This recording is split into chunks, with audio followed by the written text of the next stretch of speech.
Good evening to all of you. Advance mathematics classes में आपका स्वागत है।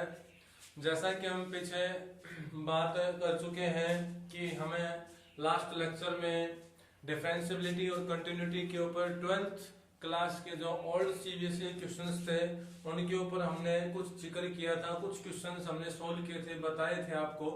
आज हम बात करते हैं कि आईआईटी लेवल के ऊपर, यानी कि जो हमारे पास कंपटीशन तौर पे हम आगे चलते हैं तो आईआईटी में मेंस और एडवांस लेवल के जो क्वेश्चन बनते हैं वो हमारे किस टाइप के बनते हैं उनका हम जिक्र करेंगे। तो सबसे पहले हमारी जो टाइप है वो ये है। ये क्वेश्चन प्रीवियस ईयर में आया हुआ है, आईआईटी के अंदर प्रीवियस ईयर में आया हुआ क्वेश्चन है। क्या है देखिए क्वेश्चन, एफ एक फंक्शन है और वो इस तरह से डिफाइन किया गया है कि maximum of x and x cube, maximum of x and x cube, यानी कि एक्स और एक्स क्यूब हमारे पास दो अलग से फंक्शन है। तो हम इन दोनों फंक्शंस को अलग नाम देते हैं। Let h x is equal to x and g x is equal to x cube. ये हमारे पास दो अलग से फंक्शन दिए हुए हैं। इन दोनों फंक्शंस में जिस फंक्शन की मैक्सिमम वैल्यू रहेगी और उस फंक्शन को हमें एफ एक्स में कन्वर्ट कर लेना है और उसके ऊपर फिर हमें बताना पड़ेगा then the set of all points, वह सभी पॉइंट का एक सेट बताएं जिनके ऊपर फंक्शन है वो डिफरेंशिएबल नहीं है, डिफरेंशिएबल नहीं है, यानी जिसका डेरिवेटिव नहीं किया जा सकता। देखिए यहाँ पे हमें दो फंक्शन दिए हुए, एक x है और एक x क्यूब है। x और x क्यूब इन दोनों फंक्शंस से मिला के हमें एक ग्राफ बनाना पड़ेगा। इसको हम ग्राफिकली सोल्व कर पाएंगे और ग्राफिकली सोल्व करेंगे कैसे, ग्राफ बना के, और वहां से हमें पता लगेगा कि कौन से फंक्शन की वैल्यू मैक्सिमम है। यहाँ पे इन दोनों में से हमें बताना है कि मैक्सिमम वैल्यू कौन से फंक्शन की है और किस इंटरवल में है, कौन से फंक्शन की किस इंटरवल में है। तो हम यहाँ पे पहले x बराबर x लेते हैं, hx बराबर x लेते हैं और gx बराबर x क्यूब लेते हैं। hx बराबर x लेते हैं, इसका ग्राफ बनाते हैं। ग्राफ हम जैसे 10th लेवल पे सीख चुके हैं, x की वैल्यू 1 लेंगे, y की वैल्यू 1 आ जाएगी। यहाँ से टेबल क्रिएट करेंगे, x की वैल्यू 2 लेते हैं तो भी y की 2 आ जाएगी। इसी तरह से टेबल क्रिएट करने पे जो हमारा ग्राफ बनेगा वो ये बन जाएगा। ये वाली जो स्ट्रेट लाइन है वो ये बनेगी आपकी स्ट्रेट लाइन, इस तरह से ओरिजिन से होती हुई जाएगी ये लाइन और इसका ग्राफ ये बनेगा। ये आपका जो फंक्शन हो जाएगा ये आपका x हो जाएगा, बराबर x हो जाएगा। दूसरा हमारे पास जो gx बराबर x क्यूब है, gx बराबर x क्यूब का अगर हम ग्राफ बनाते हैं तो ये एक कर्व टाइप में बनता है। x का मान 1 पुट करें y का 1 आएगा, x का मान -1 रखें तो भी y का -1 आएगा। इस तरह से हम इसका ग्राफ बनाएंगे। 2 रखते हैं तो 2 की क्यूब आ जाएगी 8, -2 का क्यूब करें तो -8। इस तरह से हम इसकी भी टेबल क्रिएट करके ग्राफ बनाएंगे तो ये वाला बन जाएगा, यहाँ से ये वाला कर्व, ये कर्व टाइप में बनेगा, ऐसे ओरिजिन से होता हुआ जाएगा और इस शेप में बनेगा। यहाँ पे इसको मैं नाम दे देता हूँ, ये जो हमारे पास होगा, और ये है gx बराबर में x क्यूब। इधर भी मैं यहाँ पे नाम देना चाहूंगा, ये मेरा hx है और ये मेरा है gx। अब देखिए hx और gx इन दोनों में से आपको ये देखना है कि कौन से की वैल्यू ज्यादा है। दोनों फंक्शंस का ग्राफ एक साथ आपको दिखाई दे रहा है, दोनों फंक्शंस का ग्राफ एक साथ आपको दिखाई दे रहा है। जैसे यहाँ पे 0 से इधर वाली पोजीशन है पॉजिटिव डायरेक्शन में, यहाँ पे दोनों का ग्राफ एक साथ है, एक साथ ग्राफ है। तो एक साथ ग्राफ है तो इसमें आपको ये देखना है कि ये दोनों में से मैक्सिमम वैल्यू कौन से फंक्शन की है। इसी तरह यहाँ पे नेगेटिव में भी आपको देखना है कि दोनों ग्राफ चल रहे हैं एक साथ, इन दोनों में से कौन से की वैल्यू मैक्सिमम है। नेगेटिव फॉर्म में हमें मैक्सिमम वैल्यू देखनी है, पॉजिटिव में मैक्सिमम देखनी है। कौन से फंक्शन की मैक्सिमम वैल्यू मिलती है हमें, कौन सा फंक्शन में ज्यादा वैल्यू मिलती है, यानी कि x का जब मान पुट करते हैं तो कौन से फंक्शन से ज्यादा बड़ा मान मिलता है हमें। तो यहाँ पे जैसे हम पहले तो इंटरसेक्शन, पॉइंट ऑफ इंटरसेक्शन की बात करेंगे, ये तीनों पॉइंट ऑफ इंटरसेक्शन होंगे यहाँ पे। तो हम इंटरसेक्शन को निकालते हैं, पहले कॉमन पॉइंट निकालते हैं। तो कॉमन पॉइंट निकालते हैं तो यहाँ पे देखिए hx बराबर x था, gx बराबर x क्यूब है। दोनों में इंटरसेक्शन पॉइंट निकालने के लिए, कॉमन पॉइंट निकालने के लिए देखिए हम इनको सॉल्व आउट कर लेते हैं। तो इंटरसेक्शन पॉइंट निकालने के लिए हम इन दोनों को इक्वल रखेंगे यहाँ पे, x बराबर x क्यूब, यानी कि ये अलग अलग फंक्शन है, इंटरसेक्शन पॉइंट निकालना चाहेंगे हम तो इनको हम इक्वल रखेंगे यहाँ पे, यानी इसको y की इक्वल मानेंगे, ये भी y की इक्वल माना जाता है मैथमेटिकली लैंग्वेज में। यानी हमारे पास कोई भी फंक्शन होता है उसको y की इक्वल लिखते हैं हम। तो इन दोनों का इंटरसेक्शन पॉइंट निकालेंगे तो इसको भी y की इक्वल लिखेंगे या इसको भी y की इक्वल लिख सकते हैं हम, ठीक है। तो यहाँ से x बराबर x क्यूब लिखेंगे, यहाँ पर हम इसको लिख सकते हैं y is equal to x और y is equal to x cube, इस तौर पे हम मान सकते हैं इनको। तो यहाँ पे हम वैल्यू पुट करें तो x is equal to x cube हो जाएगा, x cube minus x equal to 0 और कॉमन ले लेते हैं x square minus 1 equal to 0, या तो x का मान 0 होगा यहाँ पे या फिर x square minus 1 equal to 0। दोनों की मल्टीप्लीकेशन 0 है तो दोनों में से कोई ना कोई एक 0 होगा, आइदर x इक्वल टू 0 और x square minus 1 equal to 0। अब यहाँ पे देखिए x की वैल्यू 0 होगी, x की वैल्यू 0 होगी तो y की वैल्यू भी क्या बन जाएगी हमारे पास, 0 बन जाएगी। Therefore y is equal to also 0। यहाँ पे इसकी वैल्यू और सॉल्व कर लीजिए, x की वैल्यू प्लस माइनस 1 हो जाएगी। अब x की वैल्यू प्लस माइनस 1 है तो y की वैल्यू और निकाल दो, y की वैल्यू क्या आएगी, जब x की वैल्यू आप प्लस का 1 लेते हो यहाँ रखोगे तो y की वैल्यू भी 1 ही आएगी, ठीक है। यानी x की वैल्यू जब 1 है तो y की वैल्यू भी 1 आएगी। इसके लिए मैं यहाँ लिख देता हूँ, इसका पॉइंट ऑफ इंटरसेक्शन होगा x की वैल्यू 1 तो y की वैल्यू भी 1। दूसरा x की वैल्यू माइनस 1 यहाँ रखूंगा तो y की वैल्यू भी क्या आ जाएगी, -1। तो दो इंटरसेक्शन पॉइंट यहाँ है और एक इंटरसेक्शन पॉइंट यहाँ बनेगा आपका 0 0। तो हमारे पास 3 इंटरसेक्शन पॉइंट बन गए, ये तो 0 0 हो गया, ये हमारा 1 1, x का मान भी 1 y का मान भी 1, ये बनेगा 1 1 और ये बन जाएगा हमारे पास -1 और -1। ये 3 इंटरसेक्शन पॉइंट हो गए हमारे पास। अब देखिए इंटरसेक्शन पॉइंट्स की हेल्प भी लेंगे हम यहाँ पे, हमें केवल मैक्सिमम वैल्यू देखनी है और मैक्सिमम वैल्यू को देख के और उसको fx अज्यूम कर लेना है और फिर वहां पे हम डेरिवेटिव देखते हैं। तो यहाँ पे 0 से आगे चलते हैं, 0 से आगे हम 1 तक, यहाँ तक 0 से आगे 1 तक यहाँ तक देखते हैं। तो यहाँ तक ये आपके पास दो फंक्शंस हैं, उनका ग्राफ ये बड़ा, इन दोनों में से कौन से की वैल्यू अधिक है, कौन सा फंक्शन मैक्सिमम वैल्यू अटेन करता है वो हमें बताना है। तो यहाँ पे मैक्सिमम वैल्यू अटेन करता है hx, क्योंकि यहाँ पे देखिए अपर करो में कौन सा आया हुआ है, ये वाला अपर करो में ये आया हुआ है तो इसकी वैल्यू मैक्सिमम होगी, ये लोअर करो है इसकी वैल्यू मिनिमम होगी। आप चेक भी कर सकते हो, इनके बीच के पॉइंट आप इन दोनों में पुट करके देखिए, जिससे ज्यादा बड़ी वैल्यू आती है वही हमें मैक्सिमम वैल्यू देगा। यानी हमारा fx कौन सा हो जाएगा, ये वाला होगा 0 से 1 तक, 0 से 1 तक हमारा fx कौन सा बन जाएगा, hx वाला, यानी जहां पर हमने x माना था तो ये हमारा fx होगा। इसको हम fx लेंगे यहां से यहां तक, ठीक है। मैं रिप्रेजेंट कर रहा हूं fx, जो हमारा मैक्सिमम वैल्यू गेन करता है उसको मैं fx के रूप में लिख रहा हूं। अब इसके आगे 1 से जैसे बड़े लेते हैं वैल्यू, 1 से बड़ी वैल्यू तो आपका ग्राफ ये इधर चला गया और ये करो का इधर चला गया। इन दोनों में से हमें बड़ी वैल्यू देखनी है, किसकी रहेगी।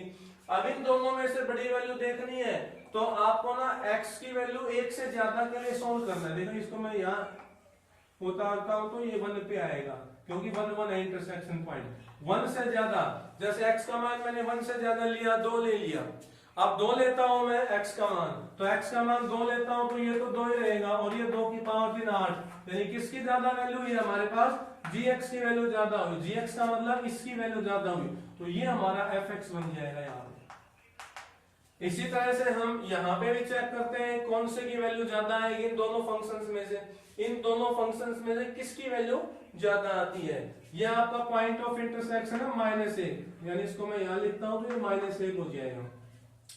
अब देखिए -1 और 0, इनके बीच में 0 और -1 के बीच में ये आपका ग्राफ है। इस ग्राफ में कौन से फंक्शन की वैल्यू बड़ी है ये हमें चेक करना है। तो आप इन दोनों में पुट करके देख लो, 0 और -1 के बीच में हम कोई भी वैल्यू ले लेते हैं। 0.5 ले लेते हैं, 0.5 यहाँ रखेंगे, जैसे इसमें पहले hx वाले में रखेंगे, hx का मतलब x है, तो 0.5 मिलेगा हमें नेगेटिव का, माइनस 0.5 रखेंगे, नेगेटिव का रखना पड़ेगा ना, तो माइनस 0.5 मिलेगा।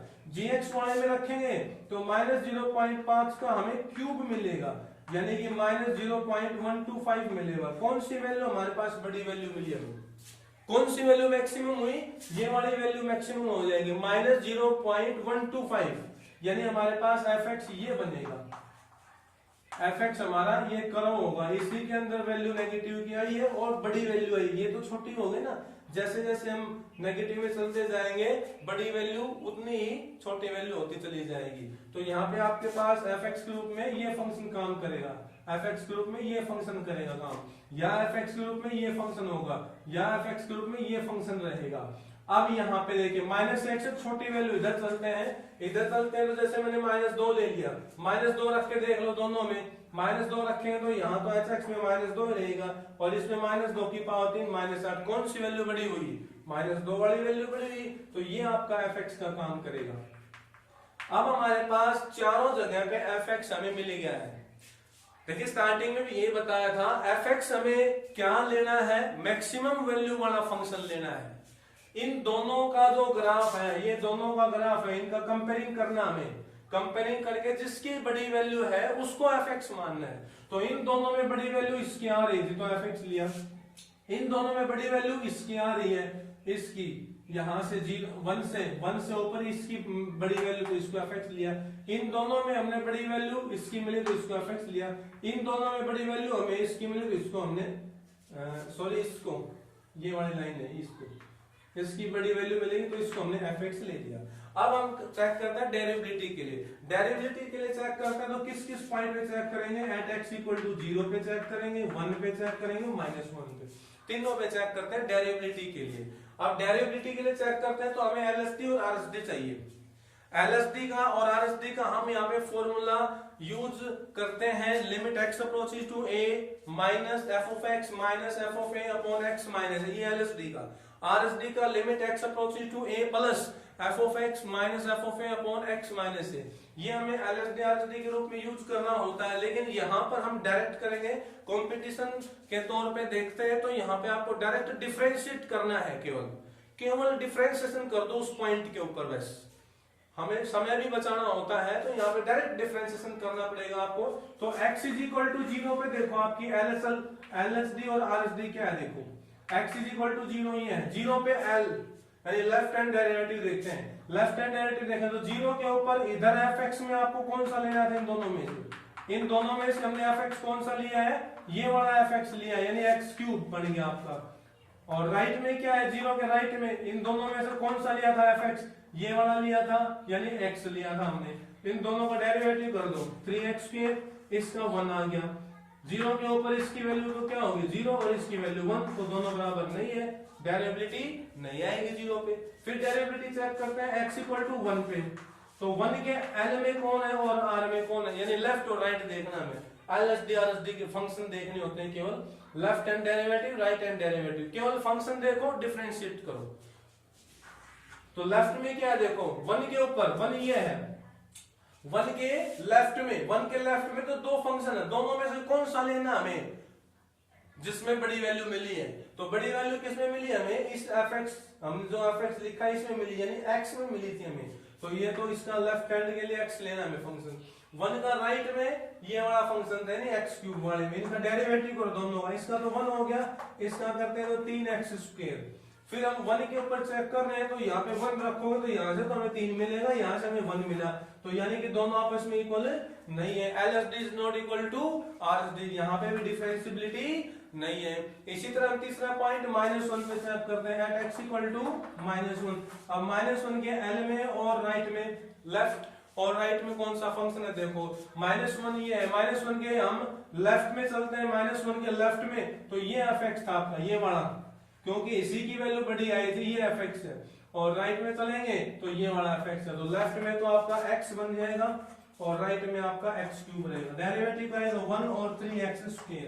अब -1 रखेंगे तो ये तो 1 रहेगा, यहाँ -1 रखेंगे तो -1 का स्क्वायर तो +1 हो जाएगा, गुणा में 3, ये दोनों वैल्यू आ गई। अब भी दोनों बराबर नहीं है तो यहाँ पे भी डिफरेंशिएबिलिटी नहीं है। इट मींस आपके पास 0 पे भी डिफरेंशिएबल नहीं है, 1 पे भी नहीं है और -1 पे भी नहीं है। तो हम कह सकते हैं function is not differentiable eight 0, 1 and -1। आपका ऑप्शन कौन सा रहेगा? ऑप्शन आपका फोर्थ रहेगा सही। यहाँ पे -1, 0 और 1 दिया हुआ है, यहाँ पे डिफरेंशिएबल नहीं है। ओके,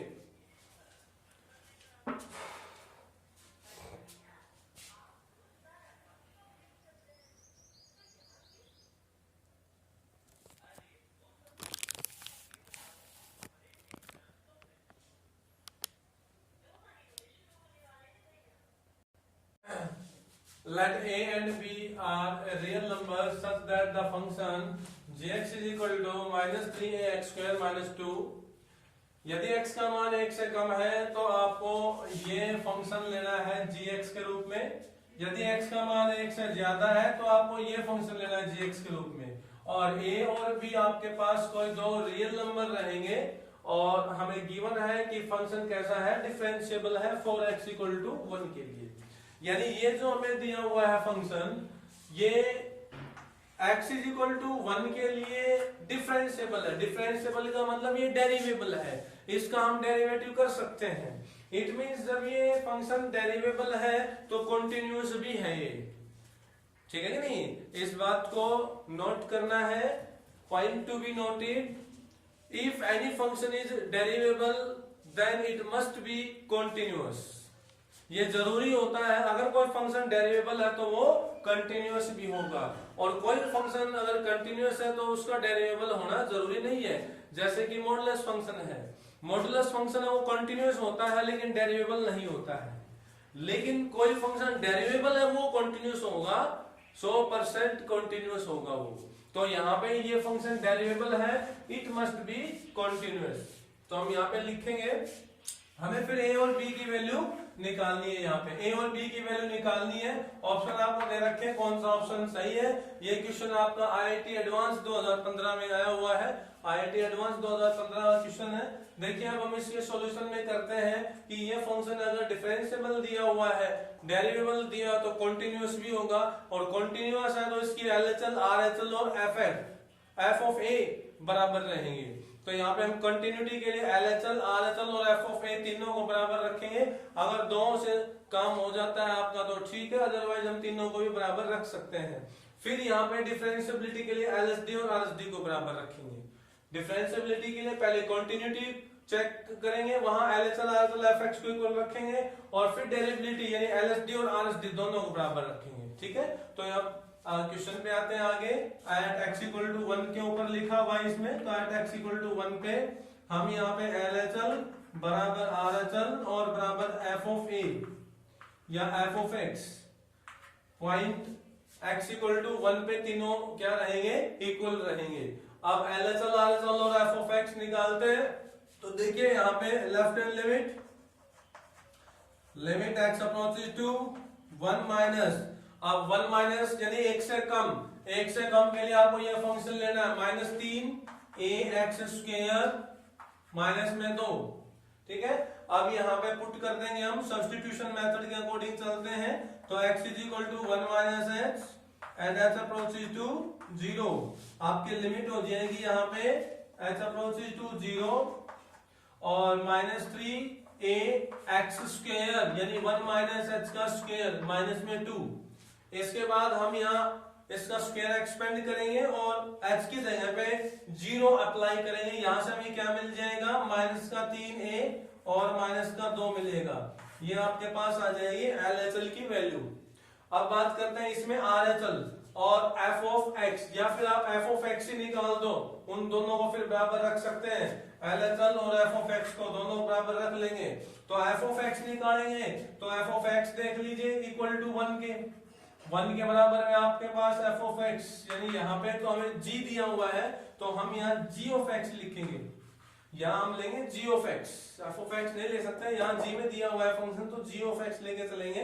तो यहाँ पर हम लेते हैं g ऑफ 1, तो g ऑफ 1 निकालेंगे तो 1 के लिए देखिए यहाँ आपको मिल जाएगा b प्लस में a स्क्वायर। अब दोनों साइडों को हम यहाँ पर बराबर रखेंगे, दोनों साइडों को इक्वल रखेंगे तो यहां से हमें क्या रिजल्ट मिलता है, देखिए माइनस का 3a माइनस 2 बराबर b प्लस में a स्क्वायर, ये रिजल्ट मिलेगा हमें यहां से। ठीक है, अब हम कंटिन्यूटी के बाद में हम अब डिफरेंशियबिलिटी पे देखते हैं। डिफरेंशियबिलिटी में भी एलएसडी और आरएसडी दोनों बराबर रहेंगी। डिफरेंशिएशन में भी हम यहाँ पे एलएसडी आरएसडी को इक्वल रखेंगे, तो कंपटीशन लेवल पे हम एलएसडी और आरएसडी निकालने के लिए यह फॉर्मूला नहीं लगाएंगे कि एलएसडी के लिए अलग से F of x minus F of A upon में एक्स माइनस वे वाला, वो फॉर्मूला हम यूज नहीं करेंगे। कंपटीशन तौर पे डायरेक्ट डेरिवेटिव करते हैं, केवल हम ये लिखेंगे एलएसडी जब हमें निकालनी हो, लेफ्ट हैंड डेरिवेटिव हमें निकालना हो, तो लिमिट हमारी क्या रहेगी, यहाँ एक्स अप्रोचेस टू 1 माइनस, और फंक्शन कौन सा रहेगा, यहाँ पे 1 माइनस के लिए आ जाएगा, एक से कम के लिए आपका minus 3ax square minus 3ax square minus 2 ये आ जाएगा। हमें इसको सॉल्यूशन कैसे करना है, अब आपको इसका डेरिवेटिव लेना है, यानी कि डायरेक्टली लेफ्ट हैंड डेरिवेटिव हमें निकालनी है, तो हमें इसका डेरिवेटिव कर देना है। यहाँ ऐसे लिखेंगे, हम इसका डेरिवेटिव करेंगे विद रिस्पेक्ट टू x, और एट x इक्वल टू 1 पे 1 के ऊपर चेक कर इसका डेरिवेटिव कर दो, माइनस 3x स्क्वायर क्या हो जाएगा, 2x हो जाएगा। अब x की जगह पे आपको 1 रखना है, तो यहाँ पे 1 रखेंगे तो क्या मिल जाएगा हमें, माइनस का 6a मिलेगा, this is equal to minus 6। देखिए ये आपका शॉर्ट तरीका होता है एलएसडी निकालने का। अब आरएसडी निकालनी है हमें, कंपटीशन लेवल पे शॉर्ट वे में हमें चलना पड़ेगा। आरएसडी निकालनी है तो लिमिट 1 प्लस रहेगी, 1 प्लस के लिए ये फंक्शन लेंगे bx प्लस a स्क्वायर, तो फिर वहां पे डेरिवेटिव करना पड़ेगा हमें bx प्लस में a स्क्वायर का। अब यहाँ इसका डेरिवेटिव करते हैं, तो bx का हम डेरिवेटिव करेंगे तो b हो जाएगा, और a स्क्वायर यहाँ पे और कांस्टेंट है, इसका हो जाएगा 0। इसका मतलब आपके पास b और माइनस 6 से बराबर रखे जाएंगे, b is equal to minus का 6a, because LSD equal to RHD, therefore we can say that b is equal to minus 6a। b की जगह पे माइनस का 6a पुट करेंगे अब हम, जहां पर b है वहां पे माइनस 6 है, तो यहाँ पर आपके पास b है, इसको इक्वेशन फर्स्ट और इसको इक्वेशन सेकंड जो कर दें, from equation first and second, यहां लिखेंगे हम from equation first and second we get, अब b को रिप्लेस कर दो माइनस 6 से, तो माइनस का 3a minus 2 equal to b को माइनस 6a से रिप्लेस कर देते हैं, प्लस का a स्क्वायर हो गया, तो आपके पास क्या रिजल्ट आ जाएगा, देखो प्लस का तो a स्क्वायर सेम, इस माइनस 3a को उधर लेके जाओ तो प्लस 3a हो जाएगा, तो यहाँ पे बच गया माइनस का 3a, और ये माइनस 2 उधर जाएगा तो प्लस का 2 हो गया, इज इक्वल टू 0। अब आपके पास ये एक क्वाड्रेटिक इक्वेशन होगी, इसके हम पेयरिंग कर लेते हैं, फैक्टर डाल लेते हैं, गुणा तो 2 होनी चाहिए, जोड़ माइनस का 3 होना चाहिए, तो यहाँ पे माइनस 2 माइनस 1 बन जाएगा ना, माइनस 2 और माइनस 1 दोनों की गुणा करेंगे तो प्लस का 2 आ गया, दोनों का सम करेंगे तो माइनस का 3 आ जाएगा, तो यहाँ पे आपका बन गया a माइनस 2 a माइनस 1, यानी आपके पास वैल्यू क्या आ जाएगी, a की वैल्यू यहाँ से आ जाएगी 2 और 1, यानी कि इन दोनों की गुणा 0 है, तो दोनों में से कोई ना कोई तो 0 होगा, ये 0 होगा तो a का मान 2, ये 0 होगा तो a का मान 1, तो a की वैल्यू क्या आ गई 2 और 1। अब b का मान निकाल लेते हैं, यहाँ से b का मान भी निकाल सकते हैं, अगर a की वैल्यू 2 है हमारे पास, तो b का मान क्या आ जाएगा, a की वैल्यू 2 रखेंगे यहाँ पे हम, तो b का मान आ जाएगा माइनस के 12।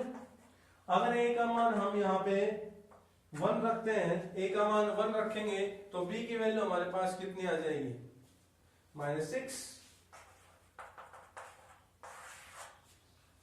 a की वैल्यू अगर हम यहाँ से 1 लेते हैं, तो b की वैल्यू कितनी आ जाएगी हमारे पास, माइनस 6 आ जाएगी। a minus 2 a minus 1 equal to 0, तो a की वैल्यू 2 और 1, अब a की वैल्यू 2 हम यहाँ रखते हैं, तो हमारे पास b का मान आ गया माइनस 12, a की वैल्यू 1 रखेंगे तो b का मान माइनस 6 आ गया, इट मीन्स हमारे पास a की वैल्यू क्या क्या आई 1 और 2, तो हमारा ऑप्शन क्या हो जाएगा, यहाँ पे फर्स्ट ऑप्शन आ जाएगा 1 और 2। हमें पॉसिबल वैल्यू किसकी निकालनी थी, यहाँ पे केवल a की पॉसिबल वैल्यू हमें निकालनी है, तो 1 और 2 हमारा आंसर होगा। b की वैल्यू यहाँ नहीं पूछी गई है, केवल a की पॉसिबल वैल्यू पूछी गई है, तो वो क्या आ जाएगी 1 और 2। तो ये हमारा IIT का क्वेश्चन था जो सन 2015 में आया हुआ है। Thank you, have a nice day.